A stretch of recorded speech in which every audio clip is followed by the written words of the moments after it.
Do y'all remember this video? It was about 2 years ago, maybe 3. I don't know how long it's been at this point, but this is a video of a black woman running into Target and complaining because Target was selling Pride merchandise, right? So she drove all the way down to Target and went into Target and acted a fool behind Pride merchandise being there. There was also a video of black people pouring out Bud Light when Bud Light put a trans woman on the can. And now here we are in 2025, and the equal rights of not just the LGBTQIAP plus community, because we're included in this whole DEI nonsense as well, but black women, black men, white women, women in general, Asian, Hispanics. If you are anything other than white, then you are benefiting from DEI policies. Okay, anything other than a white man. Because white men have always been given a leg up. So we got to find some way to level the playing field, some way to try to even things out, some way to try to atone for the wrongs of the past, right?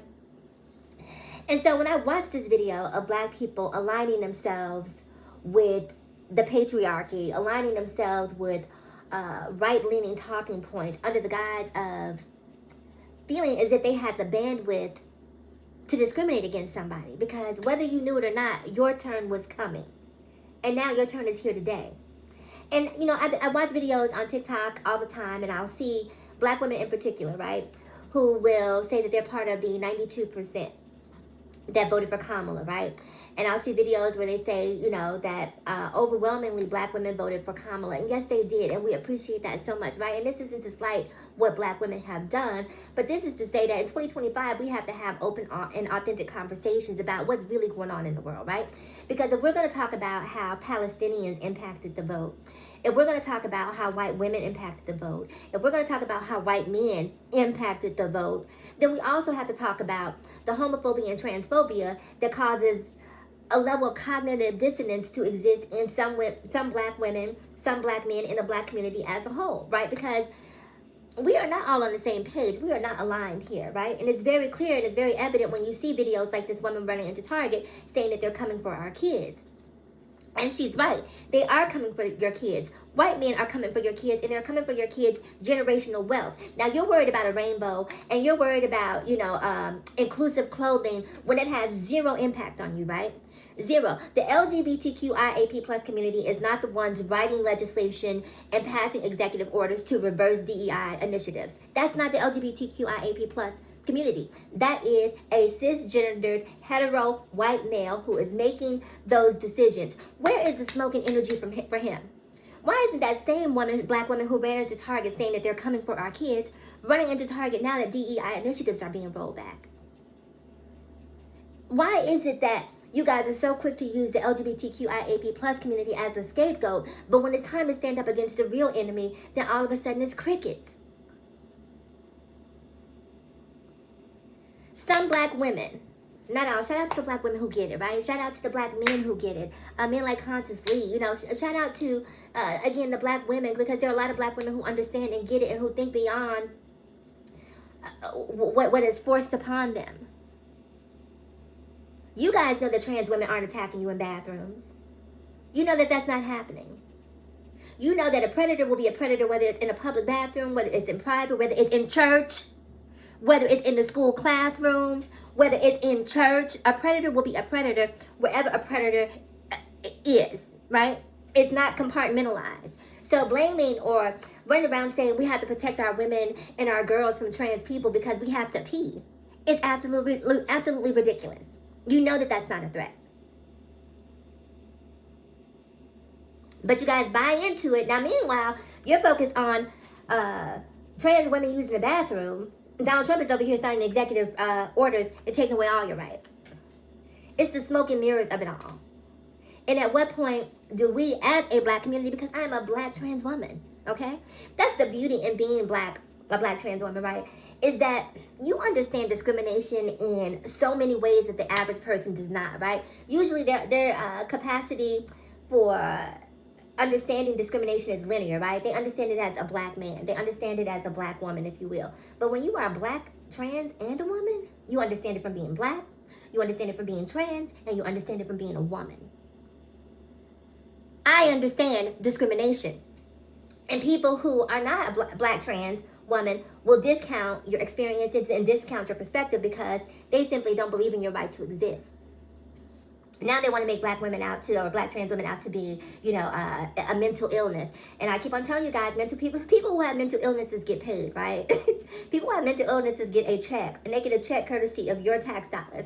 So be careful with saying that. I'm a black trans woman. I'm about to go in here and hop in the shower and get dressed and go off to my corporate job, okay? My 6-figure corporate job. I don't need your handouts. I work for a living. I make 6 figures, single, no kids, no obligations. The only person I have to take care of is me. Okay, so I'm not relying on social services. I'm out here paying taxes to help your kids go to school. I'm out here paying taxes to help put food in your kids' mouths because I get taxed extremely heavily to help feed and provide for those who have less than me. And to that, I have absolutely no qualms about it because you should. Because how much does one person need?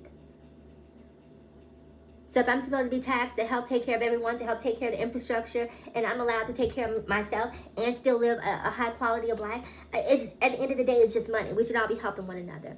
We should all have the capacity for understanding. We should also all have the capacity for humanity. We should all open our eyes and understand that we need to focus on the true enemy, the real enemy, right? And it's not trans people. It's not gay men.